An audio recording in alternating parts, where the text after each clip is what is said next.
Shalom, selamat bergabung dalam program Baca Alkitab setiap hari. Saya berdoa semoga Bapak Ibu Saudaraku semua diberkati Tuhan melalui pendengaran dan perenungan firman Tuhan setiap hari. Selamat mendengar dan merenungkan. Tuhan Yesus memberkati.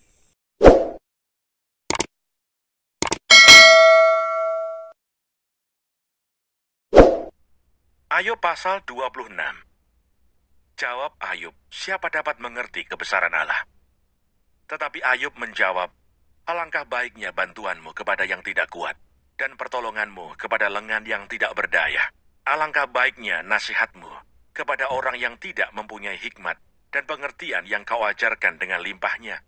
Atas anjuran siapakah engkau mengucapkan perkataan-perkataan itu, dan gagasan siapakah yang kau nyatakan?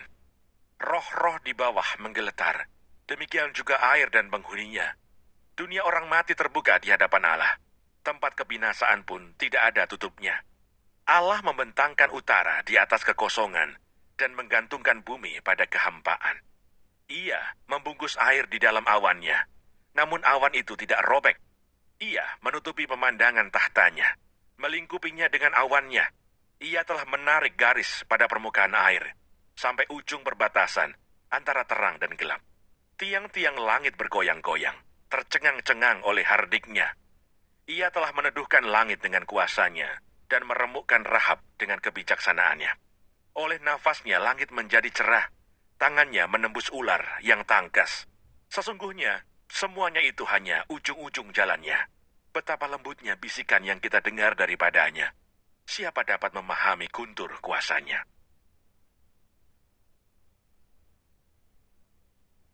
Ayub pasal 27. Tidak ada harapan bagi orang fasik. Maka Ayub melanjutkan uraiannya, demi Allah yang hidup yang tidak memberi keadilan kepadaku, dan demi yang maha kuasa yang memedihkan hatiku. Selama nafasku masih ada padaku, dan roh Allah masih di dalam lubang hidungku, maka bibirku sungguh-sungguh tidak akan mengucapkan kecurangan, dan lidahku tidak akan melahirkan tipu daya. Aku sama sekali tidak membenarkan kamu. Sampai binasa, aku tetap mempertahankan bahwa aku tidak bersalah. Kebenaranku, ku pegang teguh dan tidak kulepaskan. Hatiku tidak mencela sehari pun daripada umurku. Biarlah musuhku mengalami seperti orang fasik, dan orang yang melawan aku seperti orang yang curang. Karena apakah harapan orang durhaka, kalau Allah menghabisinya, kalau ia menuntut nyawanya? Apakah Allah akan mendengar teriaknya jika kesesakan menimpa dia? Dapatkah ia bersenang-senang karena yang maha kuasa dan berseru kepada Allah setiap waktu? Aku akan mengajari kamu tentang tangan Allah. Apa yang dimaksudkan oleh yang maha kuasa tidak akan kusembunyikan. Sesungguhnya kamu sekalian telah melihatnya sendiri. Mengapa kamu berpikir yang tidak-tidak? Inilah bagian orang fasik yang ditentukan Allah, dan milik pusaka orang-orang lalim yang mereka terima dari yang maha kuasa. Kalau anak-anaknya bertambah banyak, mereka menjadi makanan pedang, dan anak cucunya tidak mendapat cukup makan. Siapa yang luput daripadanya akan turun ke kubur karena wabah, dengan tidak ditangisi oleh janda mereka. Jikalau ia menimbun uang seperti debu banyaknya, dan menumpuk pakaian seperti tanah liat, sekalipun ia yang menumpuknya, namun orang benar yang akan memakainya, dan orang yang tidak bersalah yang akan membagi-bagi uang itu. Ia mendirikan rumahnya seperti sarang laba-laba, seperti gubuk yang dibuat penjaga. Sebagai orang kaya, ia membaringkan diri, tetapi tidak dapat ia mengulanginya. Ketika ia membuka matanya, maka tidak ada lagi semuanya itu. Kedahsyatan mengejar dia seperti air bah. Pada malam hari, ia diterbangkan badai. Angin timur mengangkatnya, lalu lenyaplah ia. Ia dilemparkannya dari tempatnya, dengan tak kenal belas kasihan Allah melempari dia. Dengan cepat ia harus melepaskan diri dari kuasanya. Oleh karena dia, orang bertepuk tangan dan bersuit-suit karena dia dari tempat kediamannya.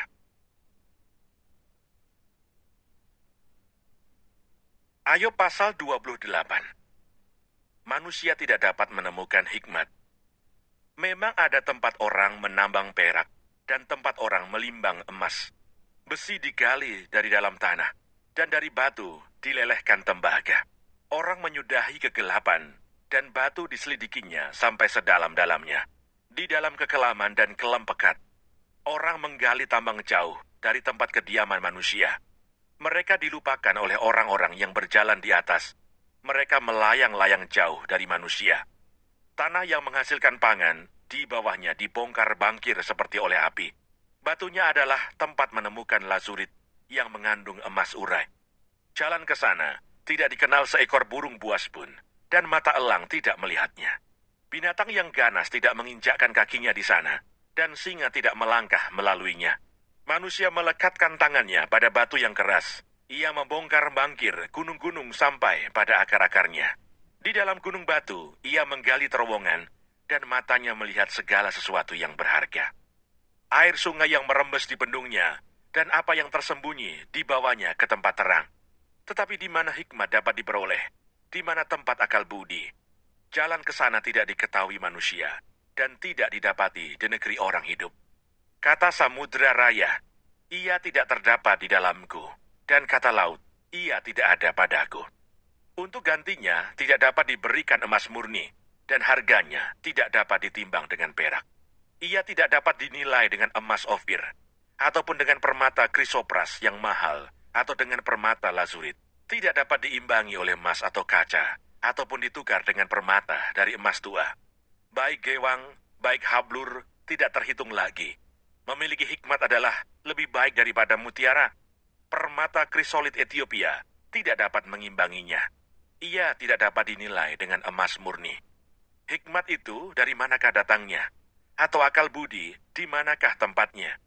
Ia terlindung dari mata segala yang hidup, bahkan tersembunyi bagi burung di udara. Kebinasaan dan maut berkata, hanya desas-desusnya yang sampai ke telinga kami. Allah mengetahui jalan ke sana. Ia juga mengenal tempat kediamannya, karena ia memandang sampai ke ujung-ujung bumi dan melihat segala sesuatu yang ada di kolong langit. Ketika ia menetapkan kekuatan angin dan mengatur banyaknya air, ketika ia membuat ketetapan bagi hujan dan jalan bagi kilat guruh, ketika itulah ia melihat hikmat, lalu memberitakannya, menetapkannya, bahkan menyelidikinya. Tetapi kepada manusia ia berfirman, sesungguhnya takut akan Tuhan itulah hikmat, dan menjauhi kejahatan itulah akal budi. Jangan lupa subscribe, nyalakan loncengnya, like, dan share. Terima kasih. Tuhan Yesus memberkati. Shalom.